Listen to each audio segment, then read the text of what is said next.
¿Cómo están? Bienvenidos a Última Mirada. Hoy tuvimos dos noticias. Y cuando hay dos noticias grandes, dos noticias potentes en materia de situación política, los periodistas en general advertimos dónde está la noticia principal, cuál es aquella que genera o probablemente tiene mayores ribetes de novedad. ¿Es el cambio de gabinete o es la encuesta CEP? Bueno, no son para nada contradictorias, por cierto. Puede incluso hasta haber alguna suerte de ligazón que alguien pueda establecer entre percepciones que se venían dando en diversas encuestas y los movimientos del gabinete. Pero a la hora de tomarlos como individual, ¿cuál es la noticia más importante del día? Esa es una pregunta bastante seria y creo que con nuestro panel de hoy día lo vamos a tratar de contestar, porque no es tan sencillo contestar el cambio de gabinete en la noticia del día.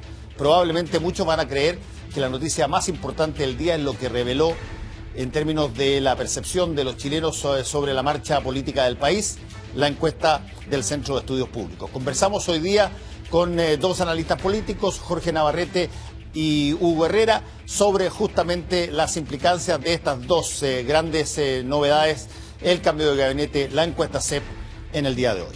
Y en el ámbito internacional con Raúl Soro, hoy día pasó una cosa tremendamente curiosa, de esas cosas que si es que alguien se pusiera suspicaz se pondría todo tipo de teorías conspirativas, porque mientras Irán estaba conversando con el primer ministro de Japón y se había avanzado muchísimo, resulta que de pronto hay un bombardeo contra dos barcos, uno noruego y uno japonés.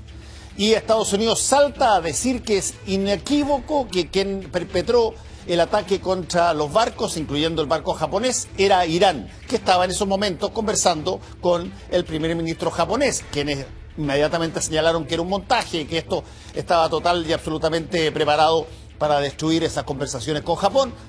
Se armó de nuevo entonces, en términos prácticos, una situación extraordinariamente tensa en el Medio Oriente. Vamos a conversar con Raúl Sor sobre eso. Comienza de inmediato Última Mirada.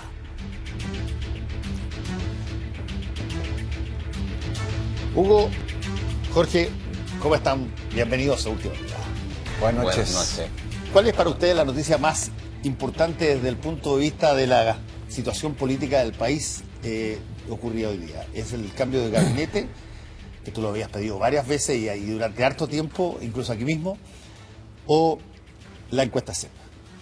Yo creo que están relacionadas, evidentemente, pero aprovechando el fenómeno climático que se ocupa del país por esta hora, yo creo que el cambio de gabinete se aguó, definitivamente, y entre otras cosas porque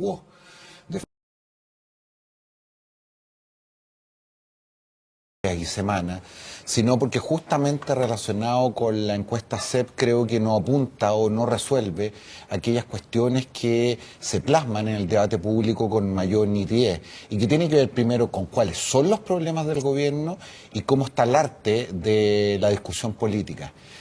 Esto requería de un cambio político. Hugo lo había pedido muchas veces con entusiasmo, incluso majadero a rato.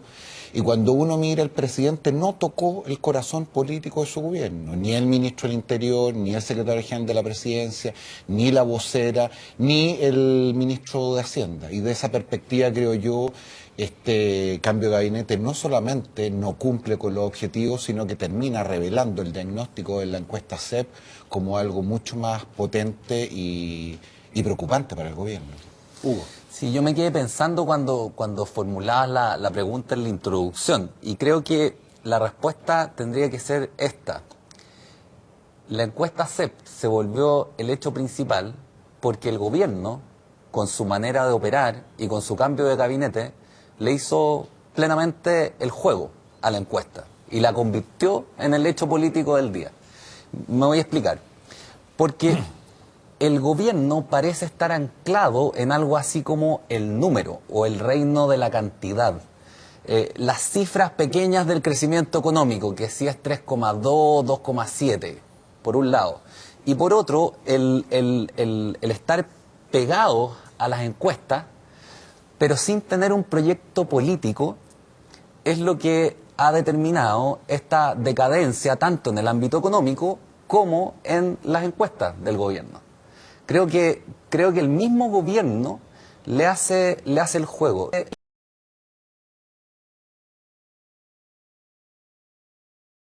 Primero de junio algo despuntó, pero creo que todavía le falta entender qué es lo que es la política. Que la política no es microdatos, digamos, que la política tiene que ver con símbolos, con producir obras, acciones o palabras en los cuales el pueblo pueda verse reconocido. Y eso creo que este gobierno no lo tiene. Por eso, por ejemplo, es tan importante la SEP. La SEP no habla de ese aspecto, de los símbolos, de las grandes tareas que tiene que emprender el gobierno y que se le están pidiendo, grandes reformas institucionales, el problema de la productividad. No. El SEP se preocupa, por decirlo así, de la parte fea, de la parte problemática, delincuencia, inseguridad, qué sé yo, desempleo, malas expectativas respecto al futuro. Pero ese relato conquistó la agenda política porque el gobierno no tiene algo que proponer. Sí, ese yo creo que es el problema. Entonces, además que no se haya tocado el equipo político y tengamos un ministro del Interior preocupado eminentemente de cuestiones policiales o tocado muy fuertemente por cuestiones policiales y una vocera que no tiene pensamiento político propio y no abre un flanco nuevo para que el gobierno tenga, le están pidiendo que no pueda salir, digamos. Ahora, hay un punto que a mí me pareció relevante y lo he comentado en la tarde, que conociendo al presidente Piñera como entrevistado muchas veces y compartiendo con él cuando en distintas instancias durante la vida profesional de uno, me da la sensación en este gabinete una búsqueda del presidente de símbolos de seguridad primigenia, de seguridad de capacha, de seguridad de la caverna que te es conocida. De hecho, de todo el gabinete vuelves a tener 9 ministros que estuvieron con él como ministros en el primer gobierno del presidente, incluyendo algunos bien polémicos, como Jaime Mañalich. Vuelve Teodoro Rivera, vuelve Juan Carlos Llobet, que estuvo ahí. Y por lo tanto, hay un retorno a ese ambiente más conocido, más de confianza, más de ya nos conocemos, más de, como diciendo, mira, necesito estar arropado, necesito tener un poco... Y te lo digo y lo cuento esto así, porque el presidente transmite más bien una imagen de ser extraordinariamente audaz. Y de ser el que puede aventurarse en un emprendimiento solo. Entonces, da la sensación de que algo refleja el cambio de gabinete, de que el presidente necesita buscar seguridad en lo propio, en lo que conoce ya, y no experimentar. Sí, a ver, yo creo que es más o menos evidente, hay una cierta perplejidad en el gobierno respecto a lo que está ocurriendo, que eso además lo refleja el propio presidente. Los datos son bien demoledores, es decir, un gobierno que a 15 meses de haberse iniciado después de haber ganado la elección con la votación más alta que ha sacado la derecha en la historia de Chile, hoy día está en el 25% de aprobación. Y respecto al propio presidente, 66% de las personas lo consideran no confiable, 70% lejano, 60 y tantos que creen que el actual gobierno actúa con debilidad, otros 70 y tantos que no tiene destreza, habilidad. Fíjate que el ejemplo que tú pones es bien interesante. El presidente es una persona que tiene una cierta aura de audacia, de atrevimiento, que se la hizo más bien en el ámbito económico, financiero, con cierta intuición de dealer, que entre otras cosas más de algún problema le ha traído durante todos estos años. Pero en términos políticos, la gran Biblia, el gran relato, el gran sustento del presidente Piñera han sido siempre las encuestas. Uno podría decir, y voy a tratar de expresarlo de manera no peyorativa, de que el presidente es esencialmente práctico, no una persona que tenga convicciones políticas profundas respecto de nada.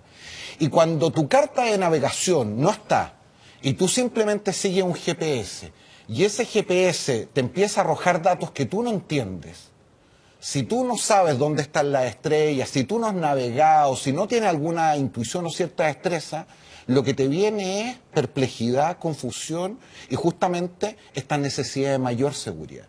Fíjate que el presidente hoy día habló y repitió, hizo un resumen de su relato el 1 de junio y puso nuevamente sus 4 reformas estructurales sobre la mesa. No solo 4 reformas que todavía ninguna de ellas se ha empezado a tramitar a los 15 meses de gobierno, sino que además solamente cambió a un ministro de esas 4 reformas que aparentemente son tan emblemáticas. Entonces, yo creo que efectivamente hay mucha confusión respecto al gobierno de cuál es su problema fundamental, y en eso yo estoy absolutamente de acuerdo con Hugo. Y creo que es la razón justamente por la cual equivocaron en estos cambios. Ahora, veamos algunas de las láminas que entrega la encuesta del Centro de Estudios Públicos, por ejemplo, para poder tener una noción. Mira, ¿usted piensa que en los próximos 12 meses la situación económica del país mejorará, no cambiará o empeorará? Aquellos que dicen que la situación no va a cambiar, va a ser exactamente igual como hoy, que después vamos a ver que dicen que ha empeorado, es el 62%. Mientras los que señalan que va a mejorar cae del 30 anteriormente al 19%.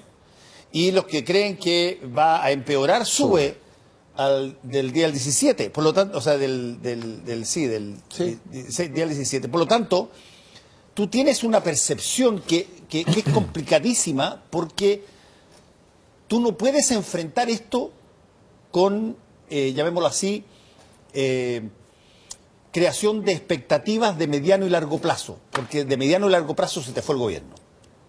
Tú necesitas enfrentar esto con expectativas que sean de corto plazo. Y de corto plazo no hay nada que pueda ser relevante ni factible de trasuntarse en el próximo año. El próximo año hay elecciones donde ya se está discutiendo sobre si se debe posponer o no se debe posponer la elección nuevamente de gobernadores regionales, que va a dejar la crema al interior de la coalición de gobierno si es que se mantiene la proposición de la UDI y Evópoli de posponerla.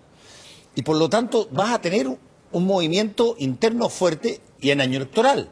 Entonces, ¿cómo se ajustan las expectativas cuando tus plazos para haberlo hecho era este año?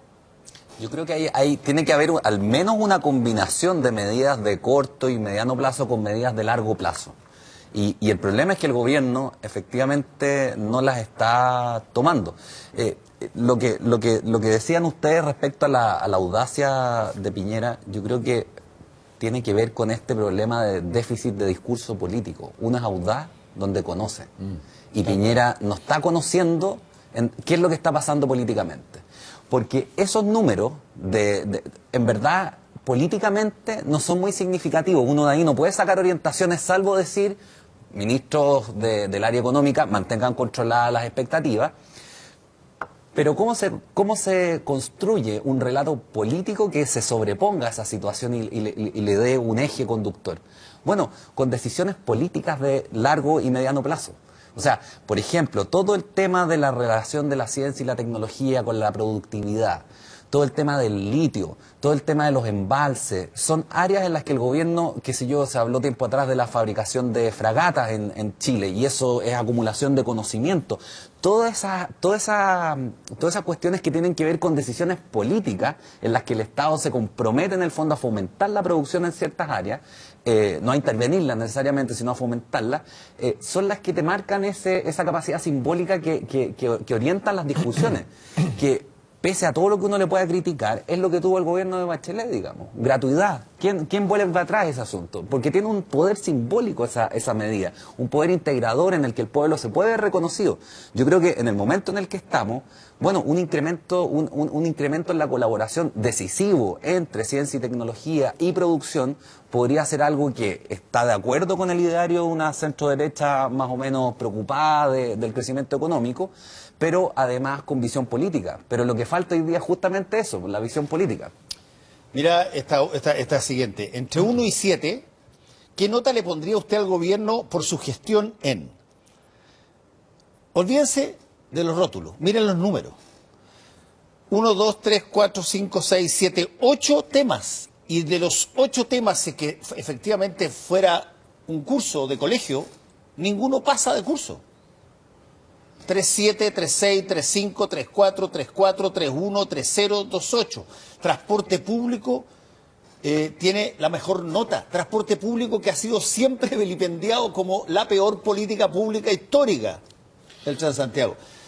Crecimiento económico menos que el transporte público, educación 3.5, inmigración 3.4, en fin. El hecho es que uno esperaría ver ahí, yo creo, un par de ítems o 2 o 3 ítems sobre 4. Claro, pero aquí fíjate que es muy interesante, voy a seguir con tu metáfora del alumno que pasa o no pasa de curso. Todos los ramos no valen lo mismo, porque hay ciertas asignaturas para las cuales suponíamos teníamos un alumno ejemplar o sobresaliente.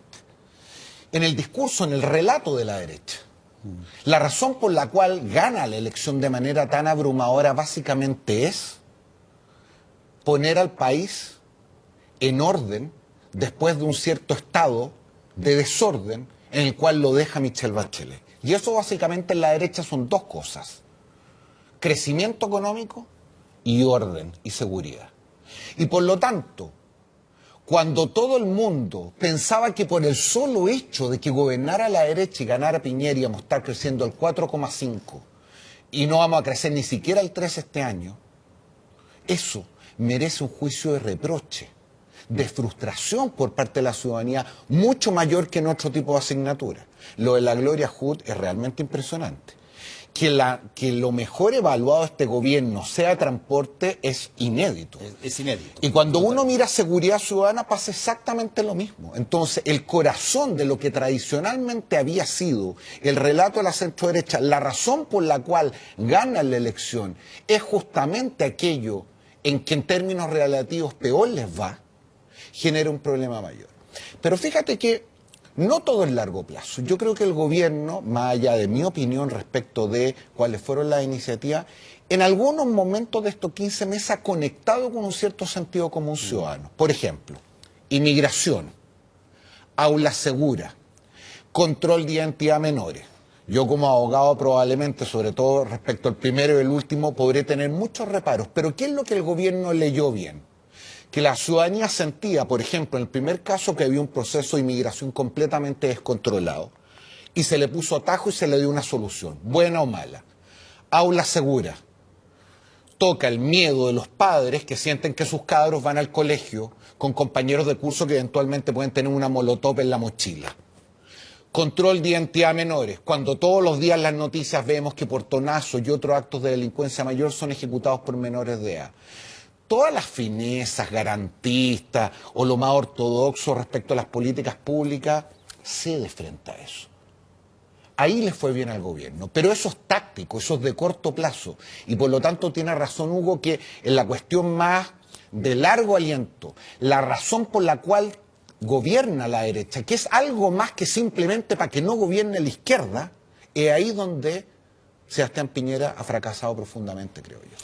Sí, con el agravante de que hay un desafío adicional, que es que los sectores extremos podrían estar teniendo su momento, digamos. Absolutamente. Porque uno nota, por ejemplo, el vacío que se está produciendo en la ex nueva mayoría, y uno nota la irrupción de José Antonio Kast, digamos. Hay que ver cómo funciona eso, estamos todavía muy en pañales, pero se ven vientos que están empezando a soplar, digamos. Entonces, creo que el destino del país se podría haber comprometido si es que desde la centroderecha, desde el gobierno, no hay una capacidad de articular un pensamiento político institucional de mediano y de largo plazo. Porque esa es la única manera en que se puede configurar una discusión en donde los interlocutores sean los sectores moderados.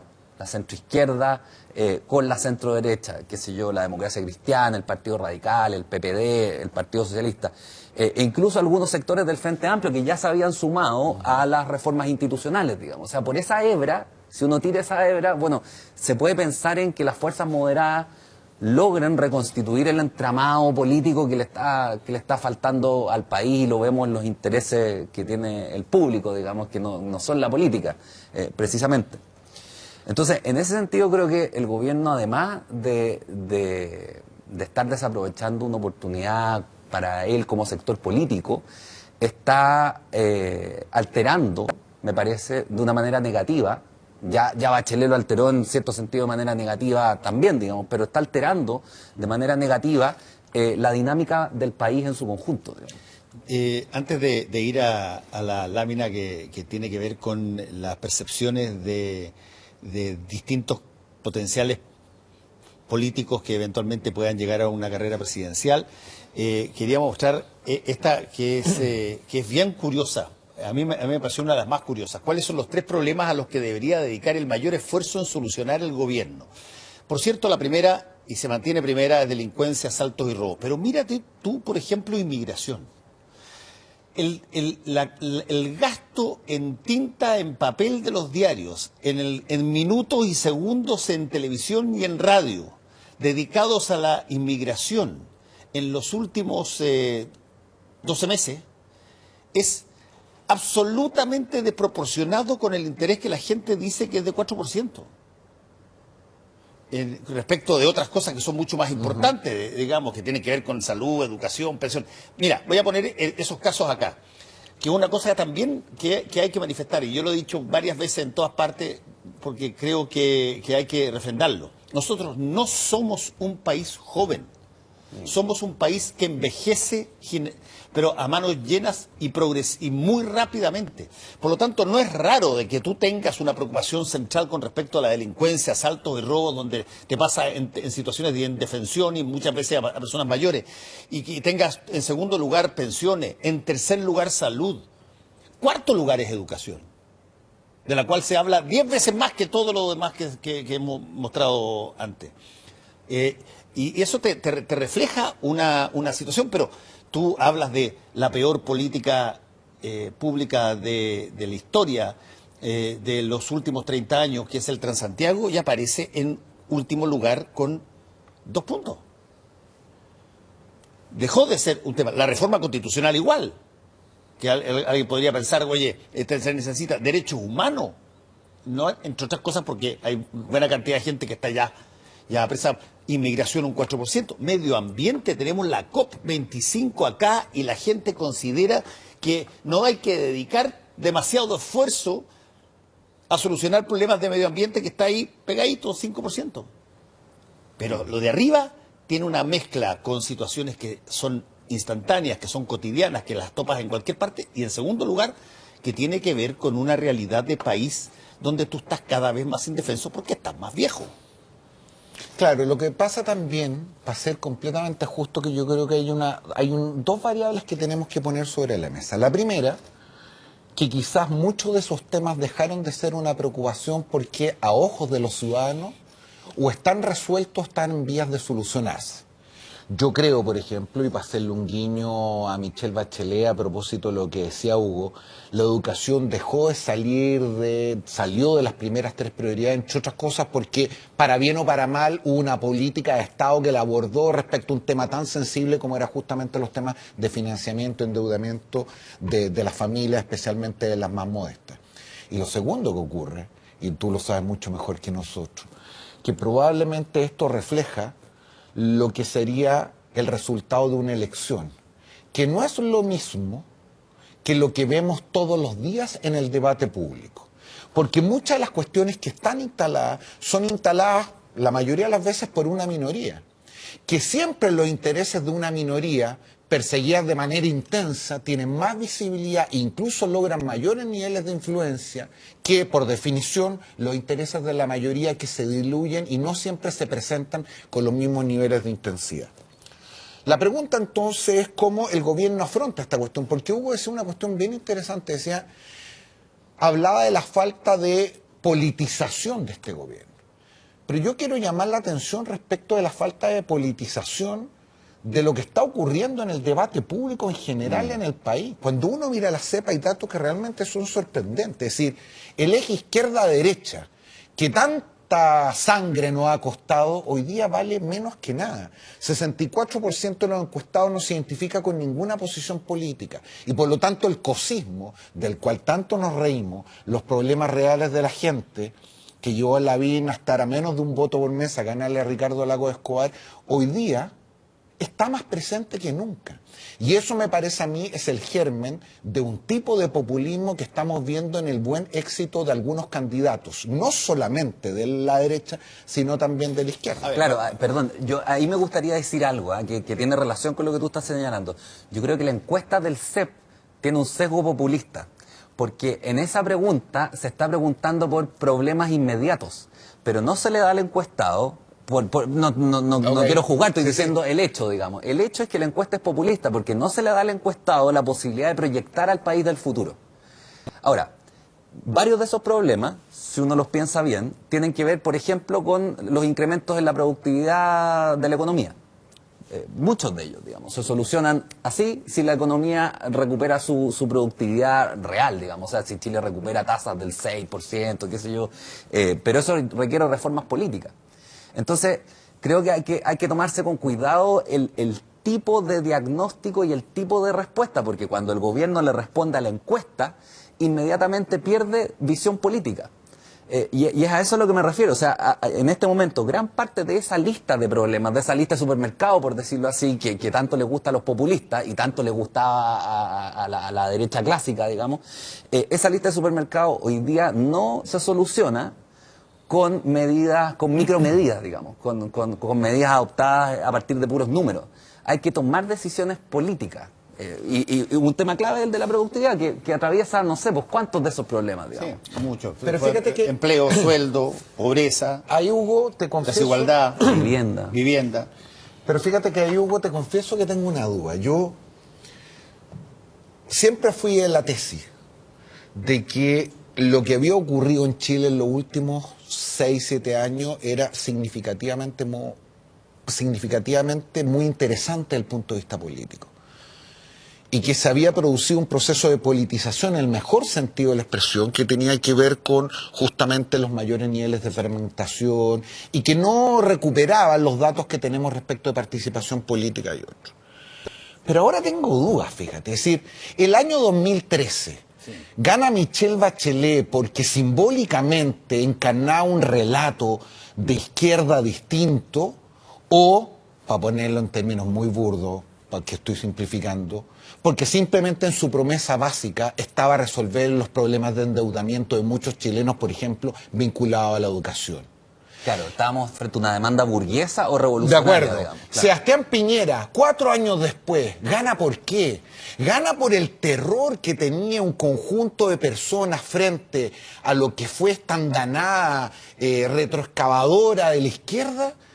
¿O simplemente porque le ofreció más crecimiento y por lo tanto más empleo y más plata? No quiero parecer frívolo, pero a ratos quizás hemos sobreinterpretado un cierto proceso social que tiene que ver con cuestiones mucho más pedestres. Es decir, ¿cómo es posible que Michelle Bachelet haya obtenido el 67% de la votación en segunda vuelta, el más alto porcentaje que hemos tenido en la historia de Chile, y 4 años después la derecha haya ganado con la más alta votación? Es decir, 1,5 millones de personas se trasladaron de uno a otro sector sin mediar razón importante alguna.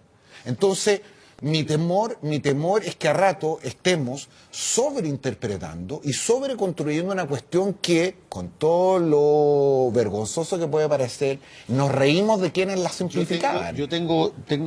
Déjame esbozar una explicación para eso. Yo creo que hay un problema en términos de educación cívica básica que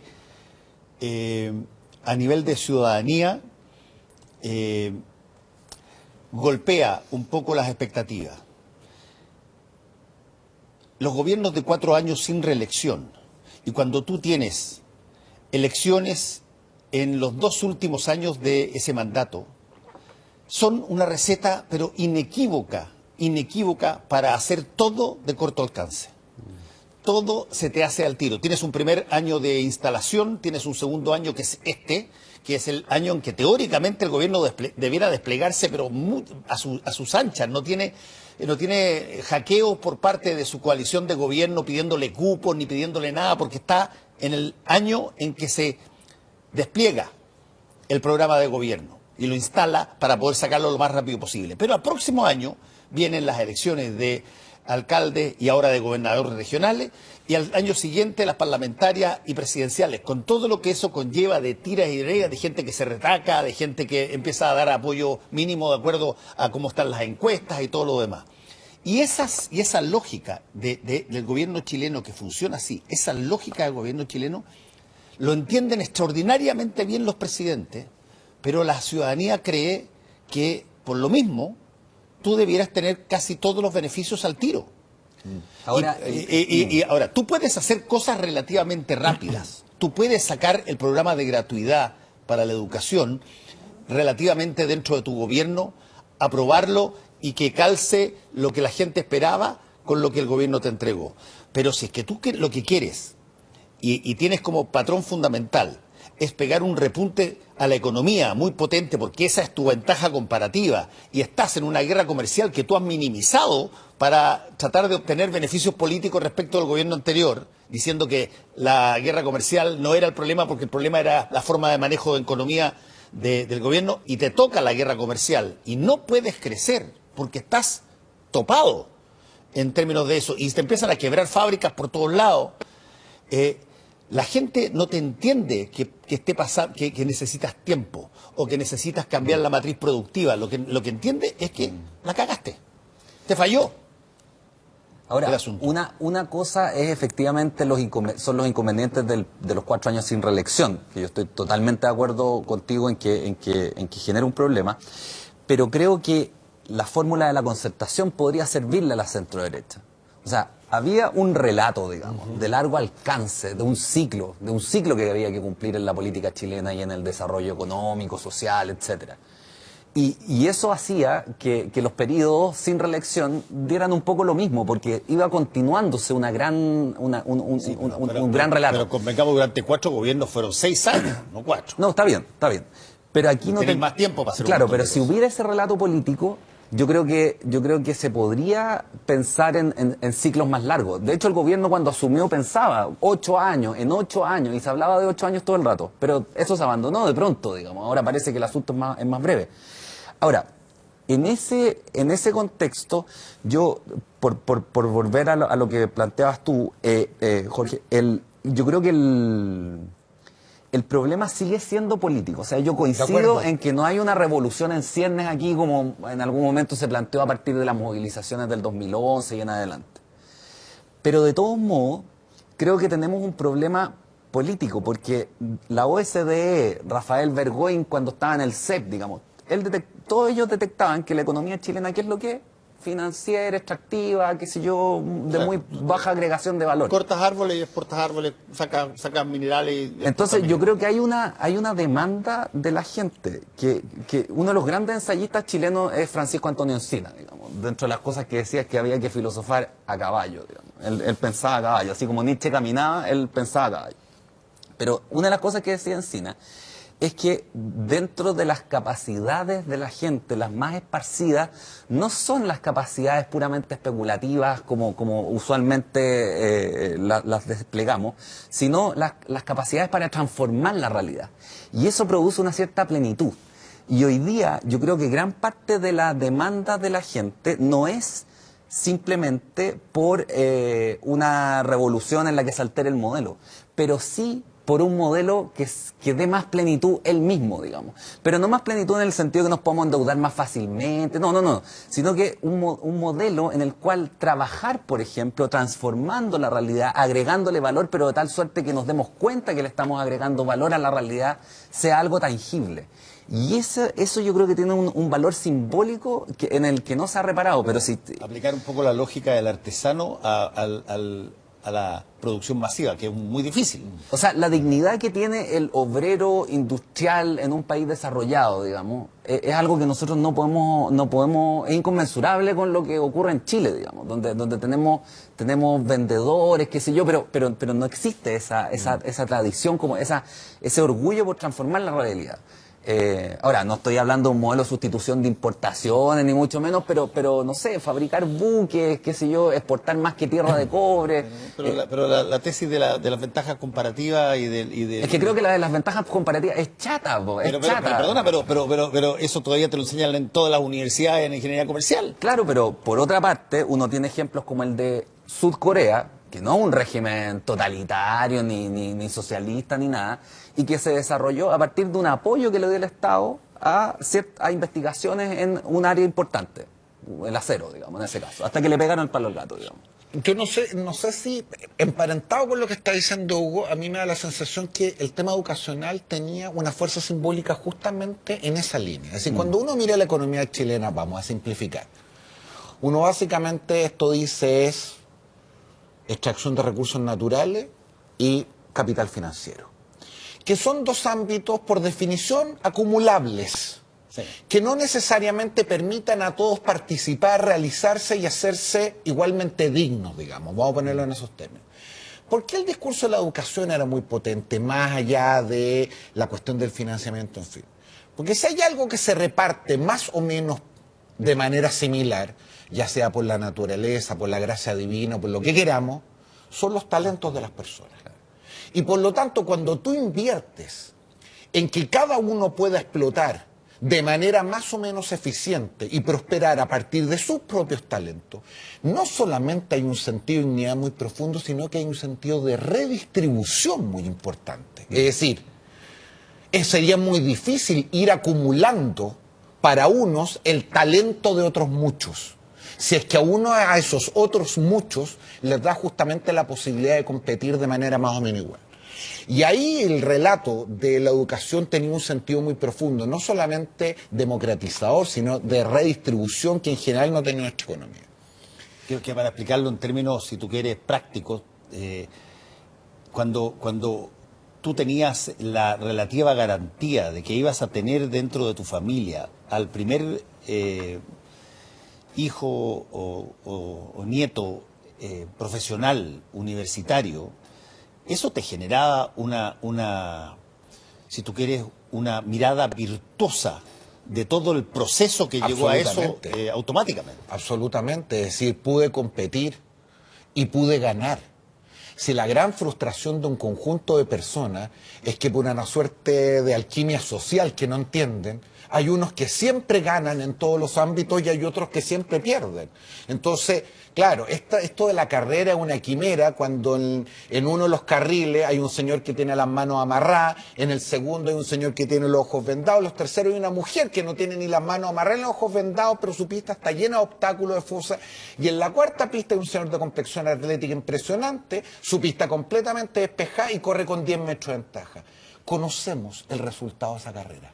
Ahí no solamente no hay igualdad de oportunidad, ahí genuinamente no hay competencia. Y yo creo que la gran frustración tiene que ver con sentir que hay algo en el sistema que no te permite nunca ganar, no porque no puedas, no porque no tengas las habilidades, no porque no te esfuerces, no porque no tengas el talento, sino porque hay un conjunto de obstáculos que te hacen competir de manera distinta a quienes siempre ganan. Antes de terminar, yo quería mostrar esta imagen de la CEP, que es la evaluación de personajes políticos, que lo hace siempre la encuesta del Centro de Estudios Públicos. Ellos colocan, entiendo, a los nombres. Los nombres no son de libre disposición de las personas que votaron, sino que ellos ponen una lista. Bueno, y aparece total y absolutamente distanciado Joaquín Lavín en términos de evaluación positiva o muy positiva, con 56%. La sigue la presidenta Michelle Bachelet y se pega un salto muy interesante de 12 puntos Manuel José Sandón en tercer lugar. Marcela Cubillo, lo que tú ya habías dicho antes, logra mantener una posición, incluso salta 10 puntos, a pesar de todas las competencias de ahí, porque está en una trinchera que quien defiende esa trinchera recibe honores, digamos. Pero, mira, fíjate que aquí hay dos cosas en plan. El primero es Lavín. Yo hago una palabra sobre Lavín. Mira, Lavín ha muerto y resucitado tantas veces que, como yo he dicho en otro lugar, incluso nos ha devuelto la fe a los más agnósticos.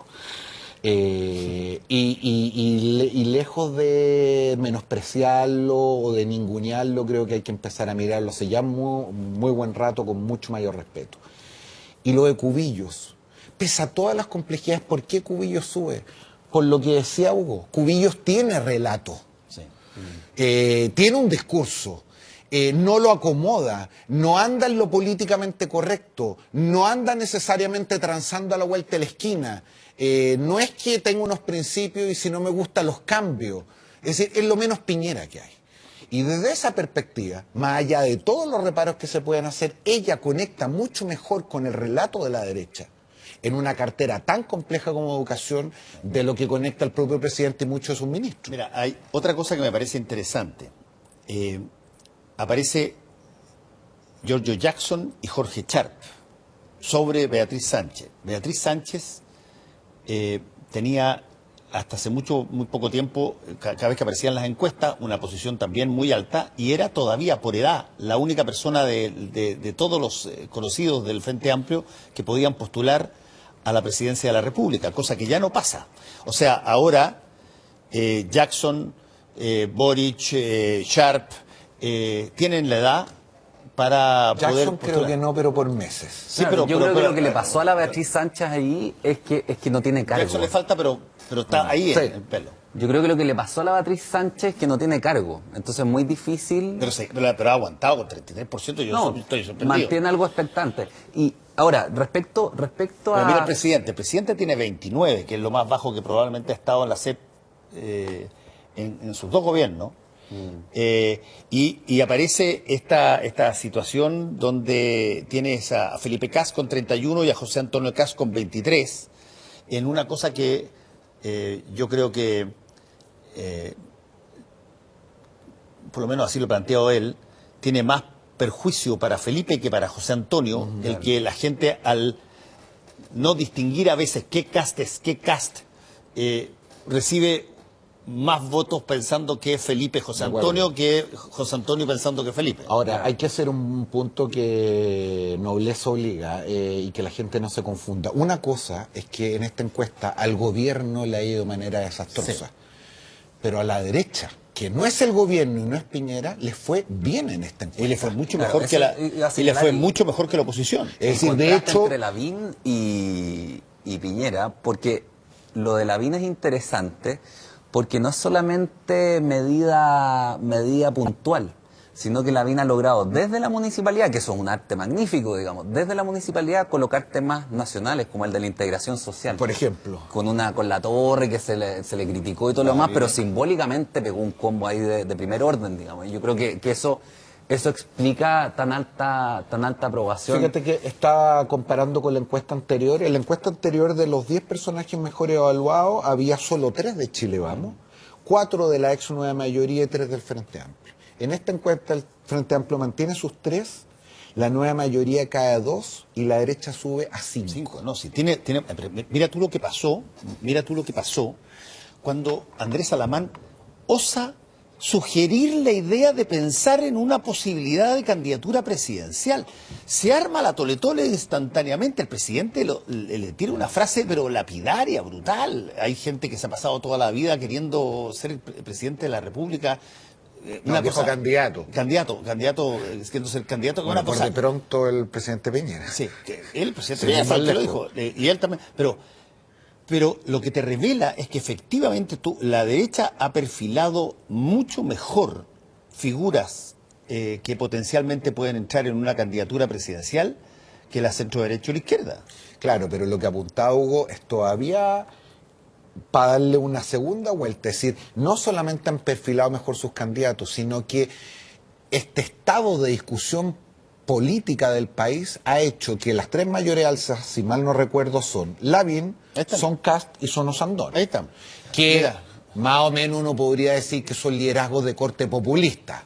Lavín probablemente el más serio de los populistas, pero en un cierto No, y a Manuel José Sandón, que lo tenían todos por muerto después de, qué sé yo, la situación en tolerancia cero y después de haber sido extremadamente duro no te metieron preso por lindo, pues si la frase esa todavía está en hashtag permanente en Twitter, cada vez que alguien quiere tirarle algún tipo de crítica al presidente Piñera, le saca la frase de Manuel José Sandón, que no te metieron preso por lindo.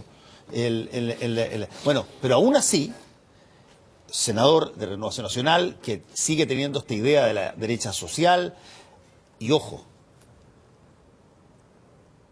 tremendamente quizás él le dedica un 75% de lo que él habla de su trayectoria a sus años de alcalde y el resto a sus años de senador o parlamentario. ¿Por qué? Porque sabe que en la alcaldía tú llegas a la persona directamente y además eso te hace competir con Lavín, digamos. Claro. Yo creo que ahí podrían ser liderazgos que se topan un poco, si bien Osandón tiene un perfil más bien rural, digamos, o agreste incluso, uno podría decir. Agreste es más bonito. Lavín copa el campo municipal. Ahora, yo creo que lo que es curioso y lo que puede volverse relevante en el mediano plazo es lo fuerte que está Bachelet y lo débil que está la ex nueva mayoría. O sea, es la figura de la ex nueva mayoría. Luego la pregunta es, ¿a quién va a levantar la ex nueva mayoría? ¿Va a correr con el Frente Amplio o va a levantar a Bachelet? Te puedo asegurar, no te puedo dar nombres todavía porque no estoy autorizado, porque es más una cosa que es trivial, pero hay montones que están con unas ganas locas de hacer la procesión a donde quiera que sea. Y por una razón muy obvia, y es porque si esta elección presidencial va a haber segunda vuelta y lo más probable es que el lidere por la derecha sea Joaquín Lavín, hay una sola pregunta que se tiene que hacer cualquier estratega más allá de lo que ocurre en primera vuelta, y es ¿qué candidato en segunda vuelta lograría congregar desde los sectores moderados de la democracia cristiana hasta el Frente Amplio para votar contra Lavín? Y probablemente Bachelet sea la única. Ahora, viniendo de mi mundo político pertenencia, creo que es una tragedia para la democracia que en los últimos 15 años de historia esto sea Bachelet, Piñera, y se está hablando de Bachelet y no se le vaya a ocurrir al presidente también que tiene una tercera pasada. Un hoyo negro como las décadas perdidas del parlamentarismo, digamos. Nos tenemos que ir, le queremos agradecer tanto a Hugo Herrera como a Jorge Navarrete, y bueno, está interesante porque esto vamos a ver cómo siguen las acciones cuando tú tienes estás en el gobierno, tienes el control del 90% de la agenda, tú decides los temas, tú colocas los temas, no existe ningún órgano en el país que genere más noticias que un gobierno.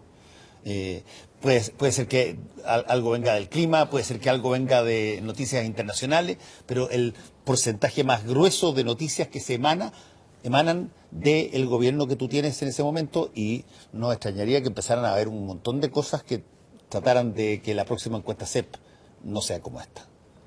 Muchas gracias a ambos y volvemos en un ratito con Raúl.